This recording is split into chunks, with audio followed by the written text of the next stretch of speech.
Hello everybody, I'm Stephanie and welcome to my YouTube channel. I make YouTube videos. I'm on YouNow. I like to make videos because I don't feel that my family or my boyfriend's family allows us to speak. We have an autistic son that just turned 20 years old, and throughout the years it's been very hard. We haven't always been to make it, able to make it to holidays and birthdays and vacations and special outings. Baptism, weddings. A lot of times in life there's so much going on with other people, like they may have big families or something and they celebrate like every birthday, every holiday, everything, and it's hard enough as it is to be able to, I'm just going to say, for a normal family to make it to these outings or birthdays or what holidays, let alone for an autistic family that don't have any help from the state besides Medicaid. That's a long story. They cut us off before, and Social Security for our son. See, sometimes I lose what I'm saying, but it's very hard to be able to, get to these certain places. So what happens when you have an autistic child is that you can't be there for all the rest of your family or friends. You even have missed doctor's appointments, things like that with yourself, for you, your son, your boyfriend, your husband, whatever. You've missed those on your own because, like, say, for instance, your son that's autistic or daughter might have a sleeping disorder along with that, as for our son, mental retardation. They might be in a wheelchair. They might have any kind of disability. That's what I'm getting to. And it's hard because the care for your son or daughter or whoever it is with autism or any disability, the care requires so much work and responsibility. That's what I'm saying. We don't receive, and we never were eligible for behavioral therapy or occupational therapy or speech therapy or anything. They've always denied us. For one time, we had occupational therapy in the home, which we weren't even in our own home. We were living somewhere else with somebody else, which makes it harder too. But we had 3 visits and then they cut us off. So see, a lot of people think that, this is a different subject, but when you're on Medicaid and stuff, you just get everything covered and everything else. But what they don't tell you is that the Medicaid don't cover like anything. Seriously, it's crappy, so. But we're thankful we had that. But although we were cut off for a long time, just due to age of 18. And a lot of you might not know about this. Be prepared when your son or daughter or whoever it is turns 18. They don't warn you through the Social Security that they're going to cut you off. They just do it. So I would start asking questions when they're like about 17 and a quarter, say, not a half, but don't wait till 17 and a half. Start right at 17. Start asking questions at Social Security of what you're supposed to do to get your child, approved as an adult, because before it was as a child. But my biggest reason for making these videos is because we're not allowed to speak.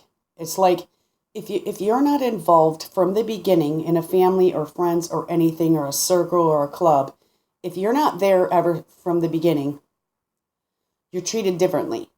And it's like the other parties or people don't allow you to speak because you haven't always been there in the clique and whatever. And what I'm a big fighter for is people to be able to speak. And for also, I'm a fighter for, if the other people have problems, I want them to speak it to me. I'm not just the one way where, hey, listen to me. I got something to say. It's like, hey, if you got something to say, please say it, because what I've found now As all this time went on, our kid's 20 years old. We tried to explain if the times we couldn't make it. We did make it when we could. We tried to buy gifts when we could. We're a low-income family too. So that's especially hard when all your money goes to your son and you yourself aren't even eating. That's very difficult. So people, I would just wish that they would let us speak, but they won't. Every time you try to speak or get near them or bring up a topic, it just always gets changed. I'm going to pause this for a second. I have to do something and I'm going to come back. Like, for instance, in our case right now, we have a family kind of argument going on his side. And what it is there was an article put through on Facebook that added a couple people to the group. I wasn't in it. And, my boyfriend, we should be married, but that's a long story. Been together 24 years. It was all because of our son to get him help. But there was an article put through, and it's very interesting because a certain person in the family came out and just blurted out a whole bunch of stuff about we and us and what everybody thought. So that certain person went ahead and said that everybody felt that way. And then what I, told my boyfriend was, you should really question that. You should question, like, well, the we and the us thing that she said, like, and then go to those other people and say, do you believe that this is what it was? And I'll tell you what it was, that we kept our son from them all these years, and he don't even know his cousins, and his cousins don't know him, and things like that. And in other words, it was like she was saying, how do I explain that to them? Well, there's a couple different issues there. I mean, I don't understand why it's so hard to explain to your kids about someone else, but I do understand that it's hard when you don't communicate and talk to us and don't know the truth. And then you don't even allow us the chance to speak to anybody else or even listen to us. So, I mean, you are going to have a problem. I'm talking about the extended family. If you don't communicate and find out the truth and everything else. Now, I'm talking like this case is like in a case where we have an autistic son and we never go anywhere. We never go out to eat. We never have any money. Now it's to the point where I don't have a job. My boyfriend's disabled. He has hereditary spastic periparesis, MS. Our son's disabled. It's on and on and on. What I don't get is how people can't understand that, and that we've tried our best. I'm going to pause again so I get think. So when an argument comes out over an article that meant nothing, it was just to inform people. I think my boyfriend's trying to reach out sometimes to just get understanding, because a lot of these years, like 20 years with us and our son, it's they didn't really seem to understand, and they really didn't seem to really ask or anything. What it was always about them and their college and their jobs and their new cars and their new houses, their holidays they went to, their special occasions that they went to, and all the pictures they want to show you and everything else. So, like, coming from an autistic family, you thought, well, I can't bring up mine because they're so gung-ho and happy about their stuff that, all you're going to do is bring them down, which when we do go to holidays and stuff, when we are there, you feel really uncomfortable, and you look at yourself, and it's not that you are sensitive or crazy or like what could you say the word, like hallucinating or paranoid. It's none of that. It's that you do see a difference in their reactions and their behaviors towards you, where, I mean, like, they won't even look at you, or it's a side look with their eyes, things like that. And it gives you a really uncomfortable feeling. And with myself, I'm one who cares about people. I'm one who likes to listen to people that are going through a hard time, that are really, like, hurting, a divorces, say, or, arguments. I like to try to help people, to see the whole situation for what it is, if possible, because a lot of times the other part of the family or friends or groups or whatever, they don't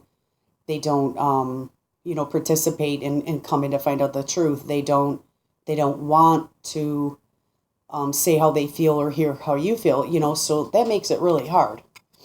So when you only have like one party, or, I don't know if I should call this a party or what, but, me, my boyfriend, my son, when you only have like the three of you and then you're up against like all these people. I mean, that's what it feels like because of things that happen, these arguments and stuff that never get solved. Even with that article that came out or that he put out just for it was mothers that are exhausted and don't get enough sleep because of autism. And that's like me, I'm going to be 45 and I feel like I'm 60 something. Now, I understand a lot of people in the world feel older than they are because they've had a hard life or they've had to work a lot to support maybe their 3, 4 kids, even 2. I understand that. But then again, a lot of people will say when they're in that situation that they've been in your shoes, they've lived it, it's been hard for them and everything else. And now I understand that and I try to sit and understand, yes, it has been hard for them.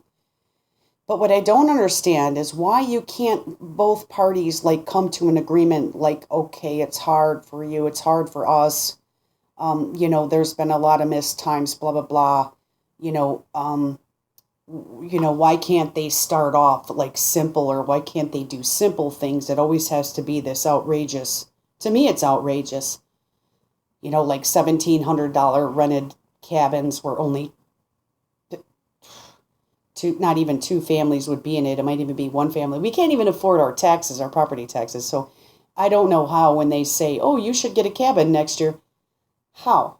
I mean, unless they pay for it, we can't. We just already can't from the beginning. We can't unless a miracle happens.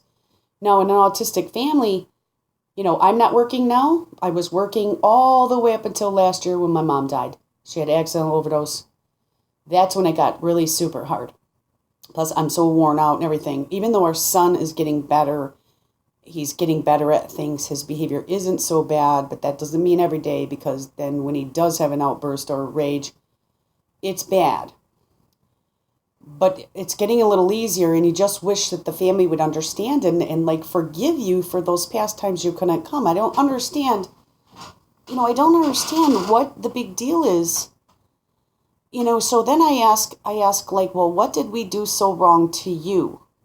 Because I think what happens is the other family is you have an autistic son or daughter or whatever in your family, like maybe a caretaker. They don't, and I just lost my track.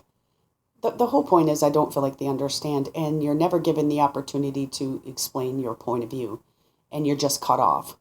So if anything happens on top of that, they all group together because they've all been together. And no matter what, you are the wrong one. You are the outsider. It turns into this. After so many years of having an autistic son and not being able to do all these things, you're the bad guy. But I'm going to make another video like part 2. I'm going to continue these and I'm just going to, say more. But my main reason for this video is because I have so much inside that I would like to say or say to people or whatever, but they don't let you speak and they don't want to. It's like they hide from the truth. They don't know. They don't want to know what the truth is. They don't want to fix it sincerely. They just want to, I think, keep you where you're at, and it's better that way. It's easier, and I just want people to know that it's so important to speak instead of holding all this stuff inside. And these videos are a way for me to do that. Because otherwise I'll hold a lot of anger inside and everything. And then on the other hand, I hope it would help people that have extended family that don't understand. I hope it would help you to know that we suffer with this and we have nobody, we have no family or anything.